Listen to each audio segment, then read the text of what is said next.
welcome to Fearless Business. My name is David Osijeni and I host the Fearless Business Show together with Pastor M, who is my co-host.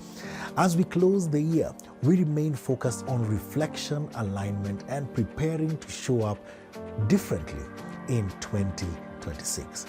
Now, in October and November, we brought you some amazing marketplace leaders who are deeply committed to their kingdom assignments.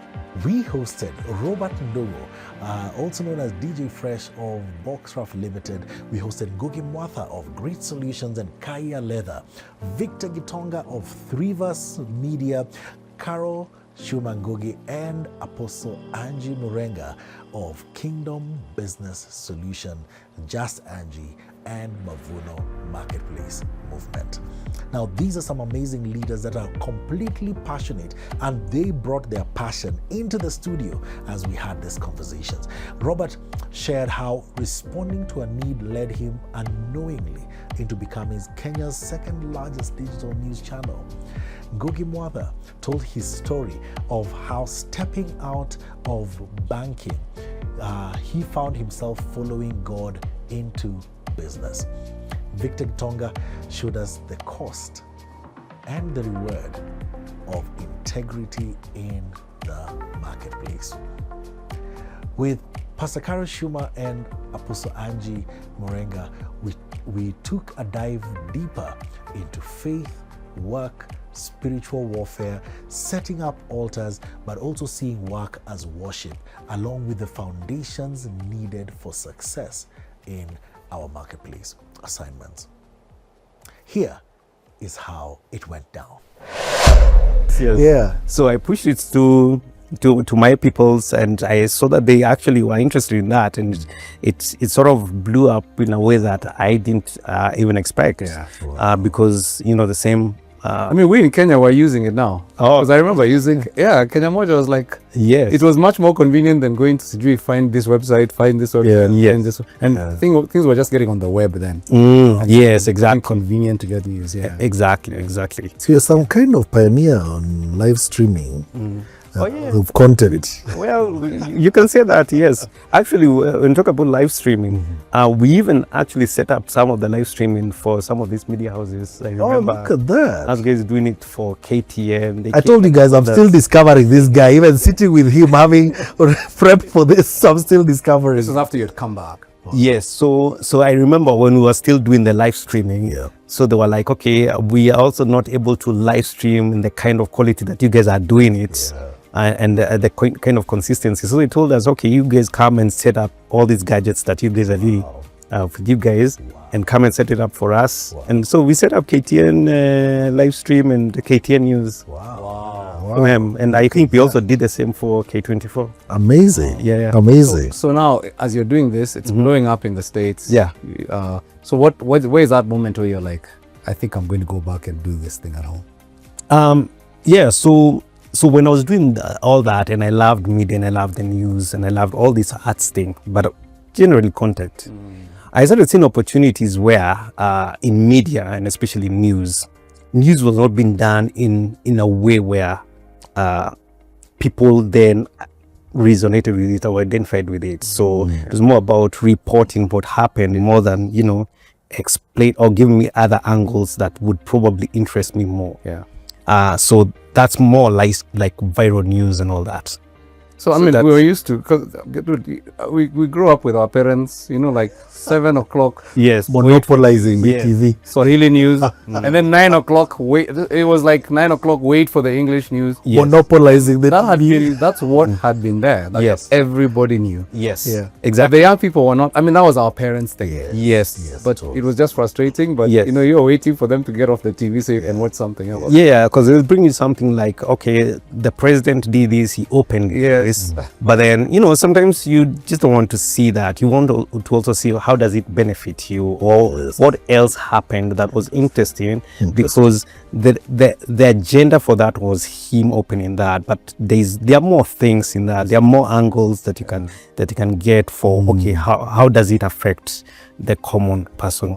down there. So that's the evolution of your business. Yes. So you start as amalgamation, you're just getting other people's news and pushing it. Yes. But then now you start to see actually there's a niche in terms of delivering it in a way that's interesting. Yes. Probably to yourself again. To be able to be a blessing to this community that is watching. Like what drives that, and what are some of the things that you've experienced or learned as you've done that? Yeah, so I'll go back to how I left corporate to entrepreneurship. So we did the prayers, and I felt I needed to leave, so I left. But through my prayers, I could hear God saying that you need to be making content for church. So that is why I really plugged in heavily into Mavuno Church Wayenkiwe. But Pastor CJ reaches out and tells me there's this product we are doing, so let's do it. So among the first people I told about the heartache I was going through is Pastor CJ. And I remember Pastor CJ, I almost maybe a year before I had resigned, he told me, and I'm not even sure you remember, he told me, you know, maybe you need to start your own company. Wow. He told me maybe you need to, I think you were in Mombasa for an event, and told me, we were talking on phone, and you're like, maybe you need to start your own company. It's not going to, you told me it's not going to be easy, but it's going to be so fulfilling. Come on. And it is true. Wow. So I found myself plugged into Fearless Business, doing the videography, doing the editing, and it's been amazing. It's been fulfilling. So as a natural human being, it's very easy to keep looking for the money. Where's the money? Where's the money? Where's the money? But let me tell you, there's something God does. There's a fulfillment that God does, or there's a fulfillment that God gives you that makes you leave corporate for volunteer work, to be an associate. And you weigh the two, and you're like, if I was to go back there, would I go? No. Wow. Is it harder here? Do I have to really wake up every morning and figure out what to do? Yes. But do I want to remain here? Yes. And one of the producers on this show is called Pastor Shiko. And through Fearless Business, she's given me work. She's brought me on board on one of our productions, and I've just found myself editing and continuously editing for the show. Speaking about the passion, I'm passionate about content, and I'm passionate about telling stories. Yes. And I'm passionate about God. Yeah. So I've just found a place where everything has married and woven into. I love that. So sometimes I even worry, am I stressing these people? Because I'm the kind of guy who ideas just keep popping up, and I keep throwing them into the WhatsApp space. So I love that. So people will keep seeing my conversations, and I'm sure it also happens with my campus pastor. Yeah. I keep saying, can we do this? Can we do this? So so I'm at that space, and I'm also at a space where I really feel I need to build capacity. Or so I look at my employment career, and I look at my service career, and I feel I have connected with so many people. I have connected with so many people, like even as rapidly as Mavuno is growing, there's no campus that I go that I don't know someone. Wow. Yeah. Networks. Yeah. So I actually that's the word. I feel, or I've observed, I have the rich networks. So I need to bring these networks together. Wow. I need to bring this capacity together. I need to bring these associates together so that we can continue producing content and continue making this healthy, positive content. I think that is such a valuable point to make at this point. And just to emphasize some of the ecosystems that we're building. Yeah. And through the Mavuno Prosperity Unit, of course, there's a faith-driven entrepreneur, which brings you into a space where the Fearless Business School, of which our flagship is the faith-driven entrepreneur, which brings you into a place of mindset transformation. After that, we transition and you form communities. Yeah, true story. My first plot, I bought it in Nanyuki. It was one of my boss's boss, 2 levels above, who told me, oh, there's some plots in Nanyuki, you young man. Over lunch. Yeah, you young man. I think this would be good for you, you know? And that's how I got to buy my first plot. Yeah. So hang around with those people. Yes. Those mentors, Yes. people who will be able to speak into your life. Yes, but even as you're hanging around them, you also have to listen, because you can hang around, the lessons pass, but you do not You have listen, things to say. or you do not pick out the lessons. You know, you think you're a know-it-all. Because you're the one telling them things. Exactly. These guys have gone ahead of you, and so there's something they know that you probably don't know.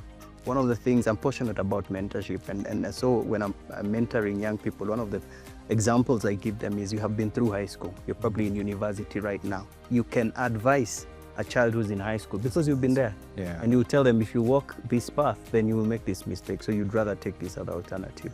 Yeah. And so your question, Pastor M, was what made me now realize the time to transition had come. I think, as I was saying, I was busy putting up investments so that I would have a bit of passive income.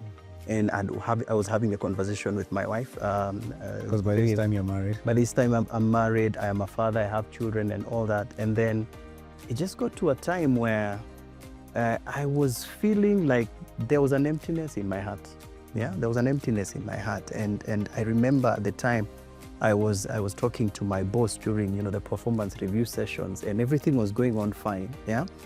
But I would tell them, there's just some emptiness that I'm feeling. Yeah, it's like something is missing in my life, And as I was having those conversations, some of the pastors who were mentoring me at the time, two of them actually, in different circumstances, they start telling me, there's a church that we want to plant, and it's in the neighborhood where you live. Oh. There's a church that we want to plant, and it's in the neighborhood that you, and we think you would be one of the people that want to really support that ministry. But in my head, I'm like, but I'm so busy, I'm in full-time employment, this thing requires time and all that, And so I think what happened is I realized that for me to go and take up that opportunity that God was calling me for, I needed to free up some of my time. Yeah? And freeing up some of my time meant that I would no longer get to do this 8 to 5. I would go focus more on business, but I would also free up time for ministry.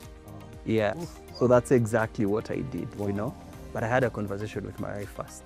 Yeah, because you don't make this decision and then you go back and say, I have decided Yes, to follow Jesus Because it wherever can- he leads. It can. You don't care for people because it's about the money first, and in a short while, everything is falling apart. So stewardship, everything is about stewardship, starting with the spiritual. Now, there are many misconceptions where people think stewardship is just about giving to the church. What are some of the common misconceptions that people have about stewardship from what you've seen and experienced? Yeah, I'll go back to my life is my own. It's not your own. That business is not yours. Yeah. The money is not yours. Yeah. Your life is not yours. So there's an element of shifting the focus. Shifting the focus, getting to know God, the Father, Jesus Christ, the Son, the Holy Spirit, and the kingdom and how it works, which is going to produce a trickle-down element. So I think one of them is that we believe everything is about us, and we're living in a very intellectual space where I know everything. I have access to everything. What wouldn't I know? I know. And the AI you just cannot took tell that me you to the don't next know. level. Who? AI just took took it that out to the next level. Yeah, but you have to know that, and then I think forgetting why you're here. You're sent. You've been brought into the world for purpose. Jeremiah 1:5 says, "Before I placed you in your mother's womb, I knew you." Yeah, there was a knowing that then you were brought into this life to fulfill a purpose, which then you will also give a return on investment on. All these skills and abilities, and there's going to be a return on investment. We have to give an account to God as what did you do with the skills I gave you, the privilege I gave you, the leadership I gave you, People I gave you. I gave you, the resources I gave you. What Yes. did Where you I positioned do? you. Where Hey. is what is it looking like? What is the terrain of your life looking like? So I think one of the biggest misconceptions which keeps growing is it's all about It's me. all about me. Wow. Yeah, I'll say the same. We have glorified self so much that in fact self is competing with God. In fact, we take care of ourselves much more than we want to do the things of God. We have replaced self. Yani everything is about ourselves first. Social media is about everything. Like this flesh, we listen to the flesh so much. And I was telling my disciples the other days, I was telling them, you see, for me, my schedule is hectic. And it's hectic because I run a ministry, but I'm also a full-time employee. But I told them, for me, there are priorities. For my life, there are priorities. Number one, there's no day will go without me praying. Have to find my 2 hours, my 3 hours to be with the Lord. Because I told them, And I can already hear there you're chasing the 10% of your prayer time, of your time, yes. of your 24 hours Yes. in prayer. And I was telling them, listen, this flesh will tell you you're tired. This flesh will tell you another day. Just things to say. Yeah. But you see, this flesh will die, Yes. and you leave it here, and your spirit man is a weakling. Wow. And you cannot handle spiritual things. I'm like, I understand whom I am, where I'm going, and I'm a spiritual being first. I'm made in the likeness and image of God, and God is a spirit. And so I have to strengthen my spirit man. And so I don't listen to this flesh. This flesh will tell me you're busy. Now, you know what I'm going to say next? Take some time to rewatch these episodes. Write down, have a pen and a paper next to you or a notebook, and write down some of the action steps that you are going to take so that you can move forward into 2026 with focus. Here are my challenges to you. Sign up for Faith Driven Entrepreneur. And if you have any questions, we have the flyer on screen, and we are open. Our WhatsApp number, you can reach out to us and we can engage some more. Sign up for the Faith Driven Entrepreneur course, and the flyer is up on the screen. We have our WhatsApp number there in case you need any clarification of details of what this is about. Use the prayers that we have shared in the last 4 episodes with Apostle Angie and Pastor Carol, and rededicate your business and workplace to God. Establish spiritual rhythms for 2026. Prayer, daily. Scripture reading, daily. An intentional time set aside for both of this. Identify a specific place of prayer where you can go and set up your altar. Find a prayer partner or join a marketplace fellowship, or you can start one. We are more than happy to help you with that. Ladies and gentlemen, it's been an amazing year, and we really thank each and every one of you who's taken time to engage with us, to speak to us, to share with us your thoughts and even your testimonies on how this show has impacted you. In the new year, we have some amazing things lined up for you, but your feedback, your support, your subscriptions, your engagement are the reason we do what we do. We want to shift business culture. We want to establish businesses that are kingdom-driven, faith-driven, and having impact throughout the world. Africa needs kingdom businesses. The whole world needs kingdom businesses. It has been a great honor for myself, David Osijeni, as your host, but also for my father, my mentor, my leader and co-host, Pastor Morenga Wanjao. Thank you for your support, and we look forward to seeing you again in the new year. Look out for conversations on our social media channel, because this has been Fearless Business, where we challenge you to go forth and be fearless. God bless you and enjoy your new year.